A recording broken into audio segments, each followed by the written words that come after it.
स्वागत है आप सभी का हमारे एजुकेशनल प्लेटफॉर्म शिक्षा नोट्स में। आज है 17 जनवरी 2026 और आज की इस वीडियो में हम करेंगे डेली हरियाणा करंट अफेयर के इम्पोर्टेंट क्वेश्चंस। तो चलिए शुरू करते हैं। आज का पहला प्रश्न है,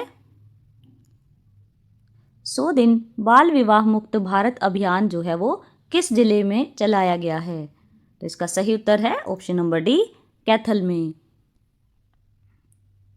बाल विवाह मुक्त भारत अभियान के अंतर्गत कैथल जिले के गुहला क्षेत्र में 100 दिन बाल विवाह मुक्त भारत अभियान चलाया गया। इस अभियान के तहत स्टूडेंट्स को जागरूक किया गया।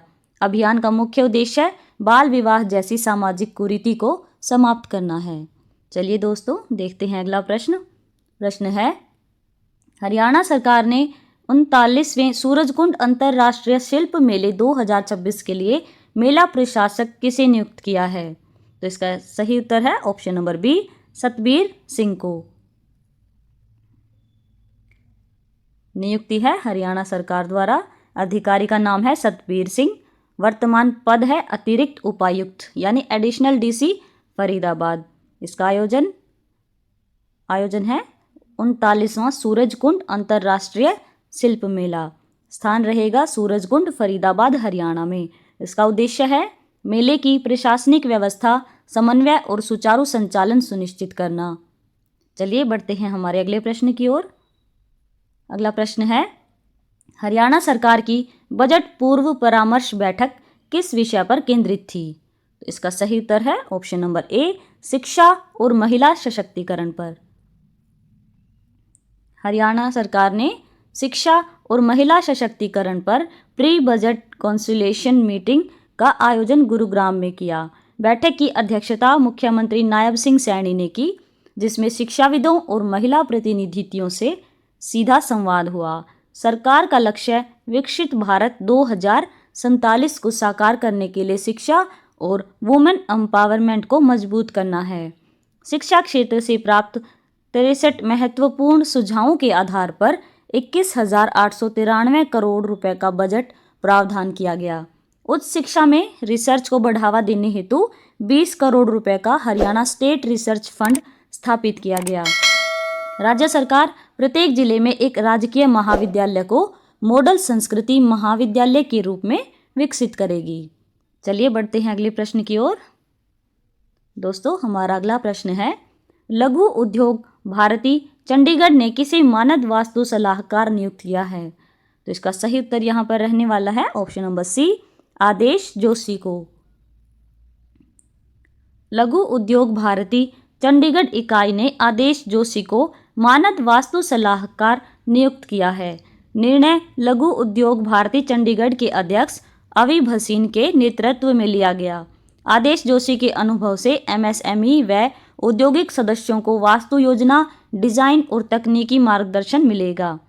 लघु उद्योग भारती यानी LUB एक राष्ट्रीय स्तर का औद्योगिक संगठन है जो भारत में MSME यानी micro, small and medium enterprises यानी सूक्ष्म, लघु और मध्यम उद्योगों के हितों का प्रतिनिधित्व करता है। चलिए दोस्तों देखते हैं हमारा अगला प्रश्न। प्रश्न है, हरियाणा के खिलाड़ी गौतम ने खेलो इंडिया पेंचक सिलाट बीच गेम्स में 90 से 95 किलोग्राम भार वर्ग में कौन सा पदक जीता? तो इसका सही उत्तर यहाँ रहने वाला है ऑप्शन नंबर ए, कांस्य पदक। खरखोदा के खिलाड़ी गौतम ने द्वितीय खेलो इंडिया पेंचक सिलाट बीच गेम्स में शानदार प्रदर्शन किया। गौतम ने 90 से 95 किलोग्राम भार वर्ग में कांस्य पदक हासिल किया। गौतम इससे पहले भी 5 बार राष्ट्रीय स्तर की प्रतियोगिताओं में पदक जीत चुके हैं। द्वितीय खेलो India पेंचक सिलाट beach games 2026 Ghoghla beach, Diu, union territory of Daman and Diu और दादर एंड नगर हवेली और दमन एंड दीव में आयोजित किए जा रहे हैं। चलिए दोस्तों बढ़ते हैं हमारे अगले प्रश्न की ओर। प्रश्न है, IC सिलफैब 2026 सम्मेलन किस विश्वविद्यालय द्वारा आयोजित किया जाएगा?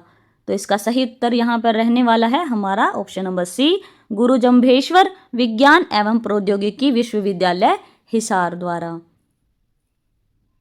गुरु जम्भेश्वर विज्ञान एवं प्रौद्योगिकी विश्वविद्यालय यानी GJU हिसार द्वारा IC सिलफैब 2026 नामक अंतर्राष्ट्रीय सम्मेलन आयोजित किया जाएगा। सम्मेलन का पूरा नाम है sustainable innovations in life science, food, environment and biotechnology. इसका उद्देश्य है पर्यावरण, जीवन विज्ञान, खाद्य प्रौद्योगिकी और जैव प्रौद्योगिकी में सतत नवाचार को बढ़ावा देना। इसमें भारत और विदेशों के वैज्ञानिक, शिक्षाविद, उद्योग विशेषज्ञ और नीति निर्माता हिस्सा लेंगे। चलिए बढ़ते हैं हमारे अगले प्रश्न की ओर।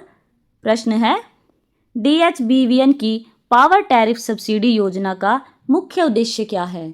तो इसका सही उत्तर यहाँ पर रहने वाला है हमारा ऑप्शन नंबर डी, औद्योगिक इकाइयों को बिजली दरों में राहत देना।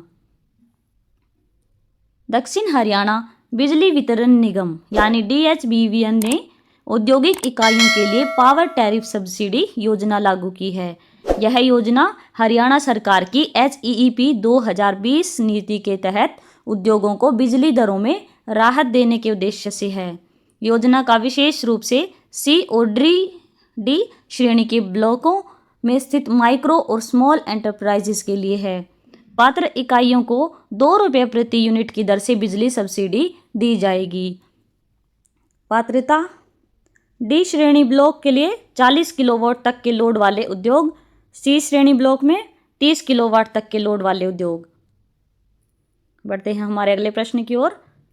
प्रश्न है, भारत का पहला राज्य कौन है जिसने मधुमक्खी पालन नीति अपनाई? तो इसका सही उत्तर यहाँ रहने वाला है ऑप्शन ए, हरियाणा राज्य। हरियाणा देश का पहला राज्य बन गया है जिसने मधुमक्खी पालन नीति अपनाई। रामनगर, कुरुक्षेत्र में एकीकृत मधुमक्खी पालन विकास केंद्र स्थापित किया गया।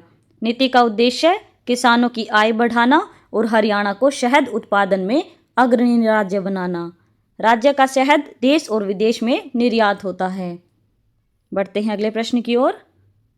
अगला प्रश्न है, हाल ही में हरियाणा सरकार ने EWS आय सीमा को बढ़ाकर कितना किया है? तो इसका सही उत्तर यहाँ रहने वाला है ऑप्शन नंबर C, 8 लाख रुपए। हरियाणा सरकार ने EWS यानी इकोनॉमिक वीकर सेक्शन पात्रता आय सीमा में बड़ा बदलाव किया है। वार्षिक पारिवारिक आय सीमा को 6 लाख रुपए से बढ़ाकर 8 लाख रुपए कर दिया गया। यह निर्णय केंद्र सरकार की मौजूदा मानदंडों के अनुरूप लिया गया। नई आय सीमा सिविल सेवाओं, सरकारी नौकरियों और सरकारी सहायता प्राप्त शिक्षण संस्थानों में प्रवेश के लिए लागू होगी। इससे उन परिवारों को लाभ मिलेगा जिनकी आय 6 लाख से ऊपर लेकिन 8 लाख तक थी। चलिए दोस्तों देखते हैं अगला प्रश्न। प्रश्न है, हरियाणा सरकार ने किन शब्दों के आधिकारिक उपयोग पर रोक लगाई है? तो इसका सही उत्तर है ऑप्शन नंबर डी, हरिजन और गिरिजन पर। हरियाणा सरकार ने जनवरी 2026 में हरिजन और गिरिजन शब्दों के आधिकारिक उपयोग पर पूरी तरह रोक लगा दी। अब अनुसूचित जातियों और अनुसूचित जनजातियों के लिए केवल शेड्यूल्ड कास्ट और शेड्यूल्ड ट्राइब्स शब्दों का प्रयोग किया जाएगा। आदेश में कहा गया है कि भारत के संविधान में इन शब्दों का कोई आधिकारिक उल्लेख नहीं है। मुख्यमंत्री कार्यालय और मुख्य सचिव ने सभी विभागों, बोर्डों और निगमों को सख्त पालन के निर्देश दिए। उल्लंघन पर नियमों के अनुसार कार्रवाई होगी। सरकारी पत्राचार, प्रमाण पत्र या अन्य आधिकारिक मामलों में इन शब्दों का प्रयोग अब नियमों का उल्लंघन माना जाएगा। चलिए देखते हैं हमारा अगला प्रश्न। प्रश्न है, छठी Chandigarh open roller skating championship कहाँ आयोजित हुई थी? तो इसका सही उत्तर है option number A, sector 10 Chandigarh में। Sanjay Gandhi memorial senior secondary public school Ladwa के स्केटर्स ने छठी Chandigarh open roller skating championship में शानदार प्रदर्शन किया। प्रतियोगिता 11 जनवरी 2026 को सेक्टर 10 चंडीगढ़ में आयोजित हुई। स्कूल के स्केटर्स ने कुल 24 पदक जीते, जिसमें 10 गोल्ड मेडल, 2 सिल्वर मेडल और 12 ब्रॉन्ज मेडल थे। प्रतियोगिता में हरियाणा, पंजाब, चंडीगढ़, उत्तराखंड, राजस्थान और हिमाचल प्रदेश के लगभग 350 स्केटर्स ने भाग लिया। बढ़ते हैं हमारे अगले प्रश्न की ओर। प्रश्न है, प्रोफेसर महासिंह पुनिया को किस सम्मान से नवाजा गया? तो इसका सही उत्तर यहाँ पर रहने वाला है option number D, Bharat Sri Lanka Hindi Gaurav Samman. Professor Maha Singh Punia Kurukshetra विश्वविद्यालय को भारत श्रीलंका हिंदी गौरव सम्मान से नवाजा गया। यह सम्मान कोलंबो, श्रीलंका में आयोजित द्वितीय भारत श्रीलंका हिंदी सम्मेलन के दौरान दिया गया। पुरस्कार हिंदी संस्कृति और साहित्य में उनके योगदान के लिए मिला। प्रोफेसर पुनिया कुरुक्षेत्र विश्वविद्यालय के IIHS में हिंदी विभागाध्यक्ष हैं। कार्यक्रम की अध्यक्षता भारत के उच्चायुक्त संतोष झा ने की। प्रोफेसर पुनिया को पूर्वोत्तर हिंदी अकेडमी की ओर से विशिष्ट वक्ता के रूप में आमंत्रित किया गया।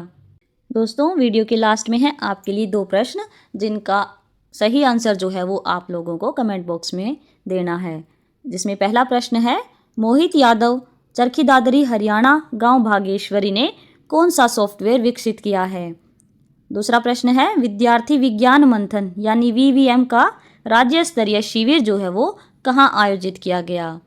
तो दोस्तों, इन्हीं 2 प्रश्नों के साथ हमारी आज की ये वीडियो यहीं पर समाप्त होती है। अगर आपको वीडियो अच्छी लगी हो तो वीडियो को लाइक और चैनल को सब्सक्राइब ज़रूर कर लें। धन्यवाद।